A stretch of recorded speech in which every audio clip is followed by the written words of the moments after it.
Bienvenue à tous. Nous sommes encore ici avec Jean-Marco pour le troisième épisode de la série Voix du passé, message pour construire un grand futur. Dans les premiers deux épisodes, on a découvert le personnage de Charles Dotter et on a compris pourquoi ces idées innovatives n'ont pas marché au début aux États-Unis. Maintenant, on arrive en Europe et on essaie de comprendre quelle était l'influence de Dotter en Europe et comment on arrive après au succès d'Andreas Grundzig. Et pour faire ça, je demande à Jean-Marco de nous guider dans ce voyage qui maintenant arrive en Europe. Alors, en Allemagne, un radiologue, Eberhard Ziegler, à la suite des publications de Charles Dotter et des communications orales par lui-même dans des congrès nationaux, a compris qu'il y avait un futur à cette technique.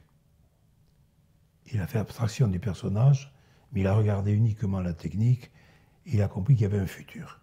Et donc il s'est rendu à l'université de l'État d'Oregon pour apprendre la technique d'auteur et il est revenu pour la diffuser en Allemagne. Eberhard Ziegler travaillait dans un hôpital dans lequel il y avait un département dédié à la médecine vasculaire avec un grand nombre de lits.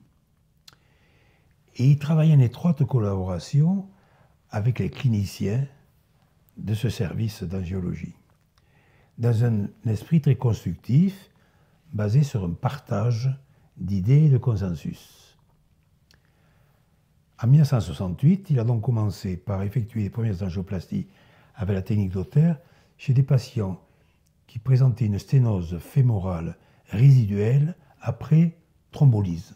Il faisait la thrombolyse pour un accident aigu et il a réalisé avec succès quelques cas. Ensuite, il a appliqué la technique pour traiter des patients présentant une sténose critique des fémorales au stade de claudication, mais chez des patients rigoureusement sélectionnés par l'ensemble de l'équipe avec un consensus d'équipe. Donc déjà, le point qui en ressort en Europe, c'est qu'on a un travail d'équipe et une bonne sélection de patients, chose que Dotter n'avait pas fait. Exactement.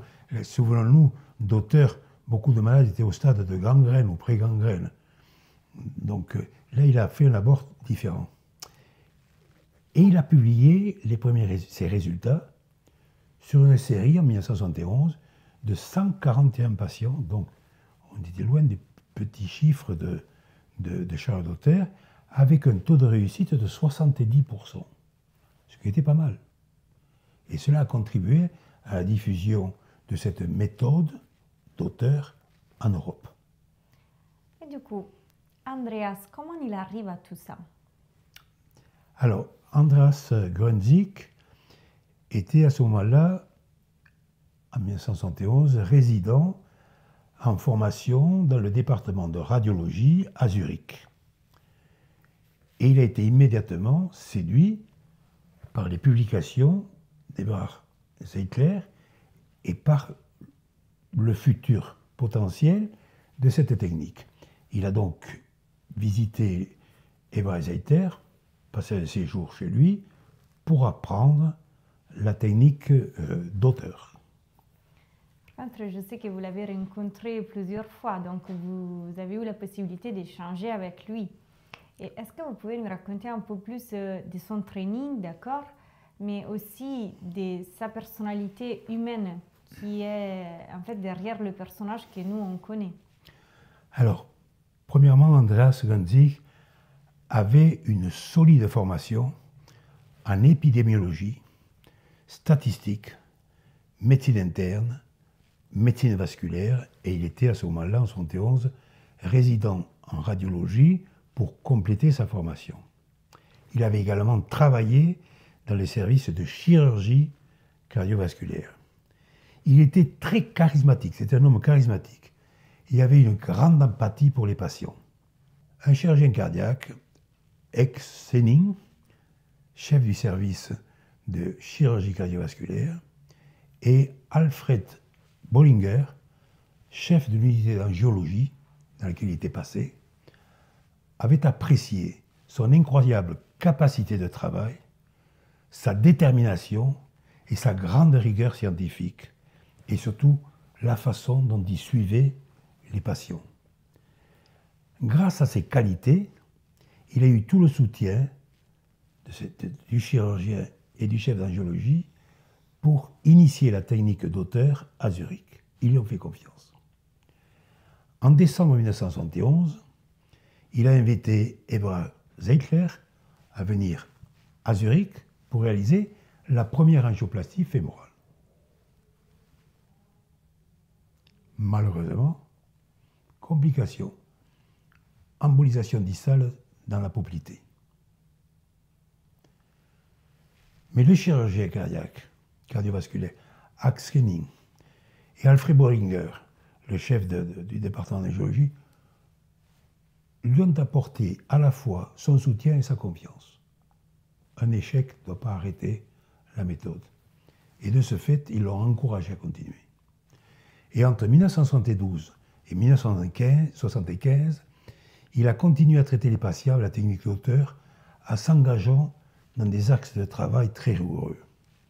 Premièrement, un engagement, une détermination pour résister à l'adversité. Pas peur de l'échec. Deuxièmement, une approche de travail axée sur l'équipe, le travail d'équipe et le consensus. Troisièmement, solide éthique de travail avec honnêteté et humilité devant les échecs. Et une recherche continue d'amélioration par l'analyse critique, systématique et scientifique des résultats, surtout les échecs. Donc effectivement, il avait eu beaucoup de soutien et ça avait tout changé.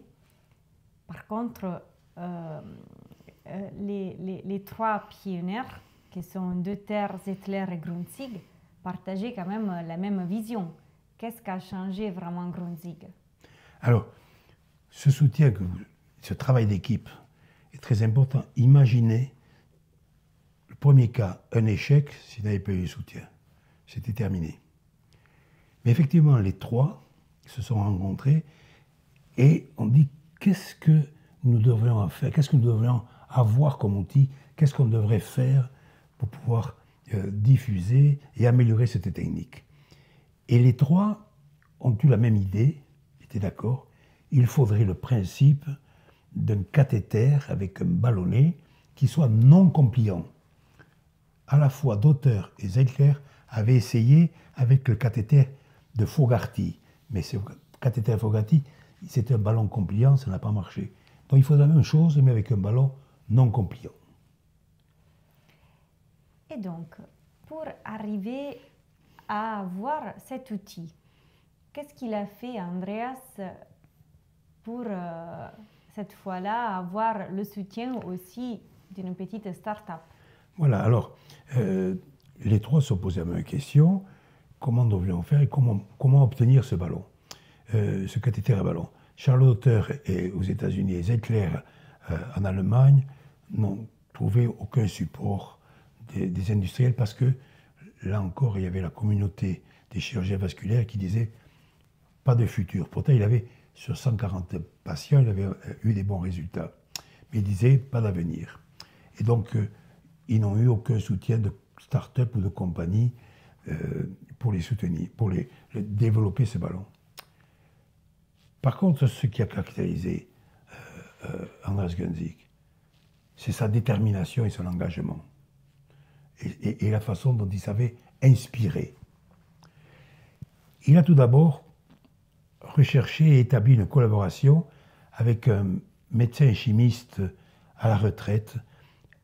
Et cet homme retraité l'a orienté vers ce PVC en disant « La rigidité de ce matériel va vous permettre d'avoir un ballon non compliant. » À partir de ce moment-là, échec après échec, dans son garage ou sur l'arrière-cuisine, échec après échec, en manipulant lui-même avec son assistante ce PVC, eh bien, il est arrivé à obtenir un cathéter relativement souple, avec une seule lumière, et un ballon qui, pour des pressions de 3-4 atmosphères, avait un diamètre de 3-4 mm, suivant le cas, et une longueur de 15 à 20 mm.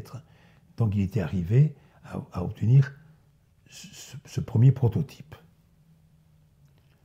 Mais c'est sûr qu'il y avait beaucoup de détermination, parce que pour arriver à ce ballon non compliant initial, je pense qu'il a fallu vraiment beaucoup de travail et beaucoup de conviction. Détermination, mais également ses qualités humaines, la façon dont son humilité ont permis de séduire ce chimiste à la retraite et des gens autour de lui. Alors à ce moment-là, il a cherché un autre soutien. Il avait ce prototype, mais il l'a essayé pour la première fois sur des fémorales. Et comme on voit sur cette image, il a réalisé la première angioplastie fémorale avec un cathéter à ballonner. Vraiment très primitif. Par la suite, pour chaque patient, il construisait lui-même le cathéter avec un ballon du diamètre et de longueur adapté en fonction de l'image radiographique qu'il voyait. Il a ainsi pu continuer jusqu'en 1975 et par la suite à utiliser ce ballon. Il l'a expérimenté sur les iliaques aussi avec succès. Donc il avait ce prototype de ballon. Effectivement, ça nous explique beaucoup de choses pour lesquelles Andreas a réussi. Il avait, je pense, bien suivi ce qui sont les messages que nous, on doit retenir. Ça veut dire, il avait son objectif, il avait clair dans sa tête. Et après, il avait un axe de travail, il avait compris l'axe de travail nécessaire pour atteindre cet objectif. Et donc, je pense qu'il faut vraiment garder en tête d'avoir engagement et détermination pour pouvoir nous-mêmes réaliser nos rêves, réaliser notre idée qu'on a dans la tête, y croire et surtout les partager avec le monde. Et en plus, je pense que ce qu'il a gagné par rapport à d'autres, c'est qu'il avait un esprit de travail d'équipe. Parce qu'il n'a pas fait ça tout seul. Et il a été critique sur les résultats que lui-même avait obtenus. Donc, il était continuellement en évolution sur lui-même. Travail en équipe avec les gens géologues et chirurgiens pour la sélection des patients. Et évaluation critique lui-même de tous les résultats avec esprit scientifique. Maintenant, par contre, on a dit qu'il a testé tout ça dans l'iliaque. Mais on sait qu'il a fait beaucoup plus. Donc, je suis curieuse de savoir comment il est passé des artères fémorales au coronaire. Peut-être que pour faire ça, on va conclure cette histoire dans le prochain épisode où Jean va nous raconter comment Andreas a réalisé son rêve. Et donc, on vous donne rendez-vous à très bientôt. Merci, Cara. Merci, Jean.